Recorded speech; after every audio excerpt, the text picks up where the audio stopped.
Hey, if you've joined us on YouTube, I don't know that anybody has yet. We are about to get started. Um, I'm going to be addressing three things everybody can agree on, whether you're on the left or the right. I think these are three things everybody can agree on. And if I'm wrong, I want to be corrected because these are problems that I believe we all share, that the left and the right have totally different solutions for, and they have different causes for these problems. But I believe that everybody can agree these are problems. So with that, let's get started in 3, 2, 1.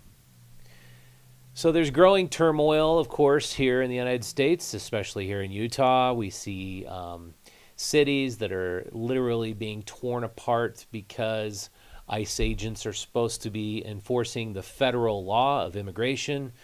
Meanwhile, people are trying to prevent ICE from doing their job, including the mayor of Portland, who was out demonstrating against ICE and the federal presence in Portland. That was going on over the past week. And according to commentators, there's been 100 days of protesting going on in Portland. And it's hard to find out what it is that we can agree on, but I thought I'd do this podcast today, finding common ground, because this is Beyond the Beehive. This is the new segment we launched 3 weeks ago where we want to transcend politics. We want to transcend the spin and the emotion of the political environment we find ourselves in, and instead use the lenses of history and economics to understand the best way to solve the biggest problems we are faced with here in the United States, and especially in the West, here in Utah, where we have a lot of things that people are concerned with. So let's dive right in and share with you the top 3 things that I think all Americans can agree on. Problem number 1 is the growing gap between the rich and the poor. Obviously, this has been an ongoing problem for decades, where the rich are getting richer, the poor are either getting poorer, or the middle class is shrinking. So according to a Pew Research poll, trends in income and wealth inequality, I'm going to pull up my screen and show this to you. Since 1970, real wages have been not keeping up with the household income. So it says here, household incomes have resumed growing following the Great Recession, and they've been adjusted for size and scale to reflect a 3-person household in 2018 dollars. But household incomes are growing still. What we find is income inequality matters. The upper income households have seen far more rapid growth in income in recent decades. So the middle class, which was a vast majority of Americans, is in essence downsizing and shrinking, and that's been happening since 1971. This shows how middle income went from 62% of Americans down to 43%. Upper income has increased to 48%, and lower income has decreased to 9%. So these are all trends that are very important, because a lot of folks who are Gen Zs especially, they don't believe the American dream is possible for them. They think this American dream is a pipe dream. They find themselves buried in student loan debt with a degree. They thought, oh, I'm going to get out of university or college and I'm going to be able to get this great job. And then they find themselves buried in debt. That's not a reality anymore, where they can afford to get married at a young age, buy a house at a young age.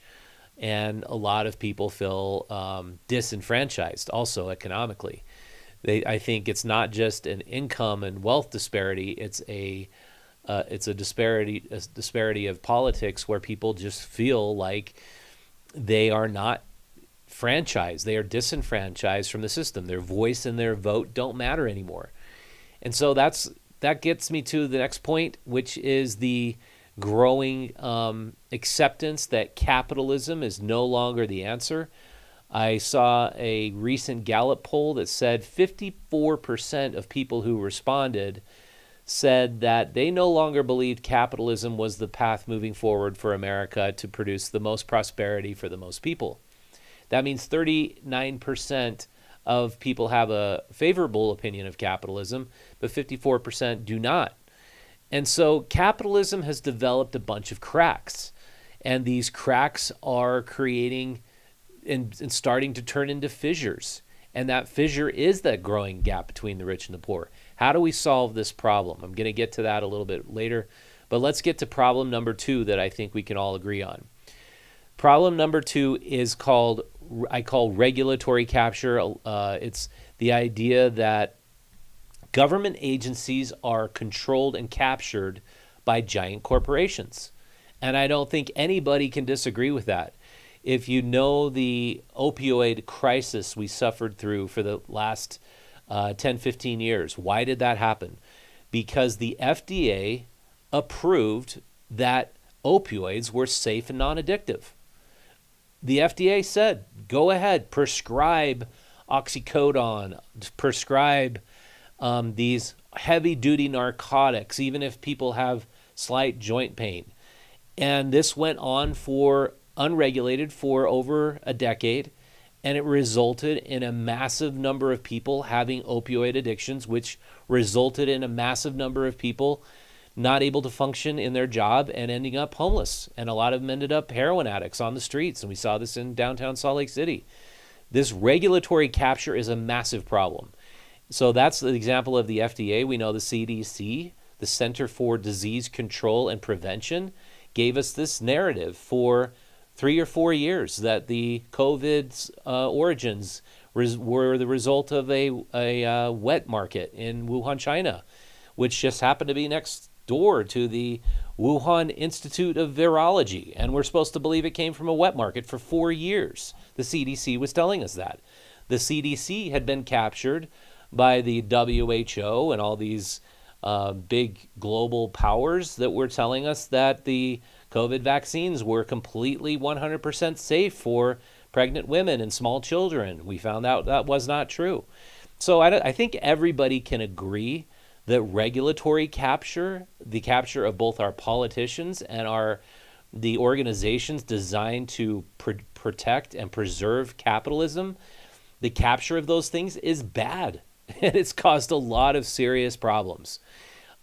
So problem number 3, I think we can all agree on, is that we live in 2 completely separate information universes, whether you're on the left or you're on the right.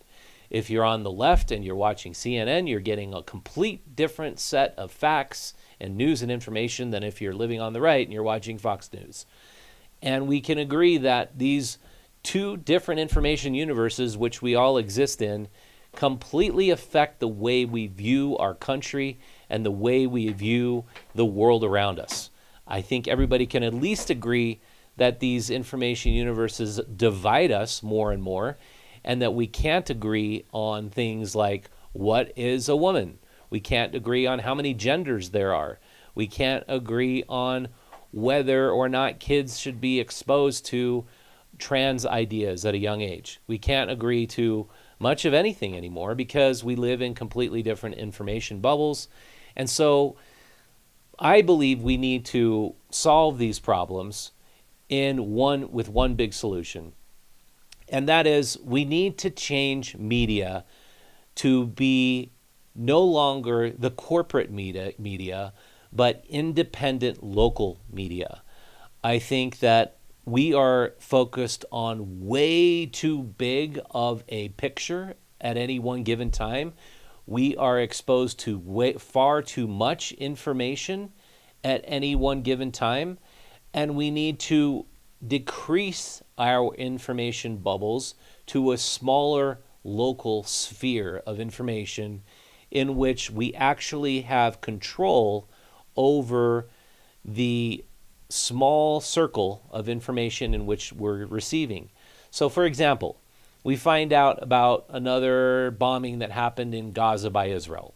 That sucks. Terrible. We find out that Russia again bombed Ukraine. That sucks. We find out how many people died in those accidents, those problems. We find out about other wars that are going on globally, as opposed to finding out what's going on in our own backyard, such as they're building another giant Walmart in another city where our developers slash politicians have worked together to monopolize the buying public, which is undermining our free market here in our region of, say, Holiday, Utah.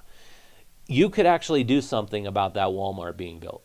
You can't do anything about what's going on in Gaza. So my call to action to solving these problems is, let's make journalism all about the truth. Let's make journalism about local and regional issues. Let's make journalism about how you make your community stronger by supporting local interests instead of corporate interests who use their powers to buy off our politicians and capture agencies and regulate them, rather than vice versa. So I think that the way we can solve all this is by producing and protecting and promoting the voices of the people. The voices of the people who are supposed to be represented by our state politicians, our congressional members, our senators, our governors, our mayors. Let's offer the voices of the people through media. Let's promote those voices. Let's listen to them. Let's write articles about them. And let's allow the free flow of information that actually impacts the quality of our life at a local level. So how do we do that? How do we rebuild trust in the media again? I'm not so sure I have the good answer to that question. I've been a local independent journalist for the last 18 years. I work with a whole bunch of awesome local journalists here at Utah Stories Magazine. We produce this magazine on a monthly basis. We produce stories all about local businesses, local places to eat, river rafting trips, where to go, what to see, how to have fun. And we make it all about protecting and preserving the local community, because that way corporate domination over our political leaders can't happen. If we have the sovereignty of our communities upheld by supporting local businesses and we don't let corporate domination occur, then corporate cronyism, which is the worst form of capitalism, will not continue to grow. So that's my little call to action. If you want to support what we're doing, go out and visit us at utahstories.com. You can subscribe to Utah Stories Magazine and or become a member, in which case we will send you Faces of Utah Magazine, which is a showcase of awesome local businesses that have grown and flourished here in Utah and what they are doing to change the face of Utah.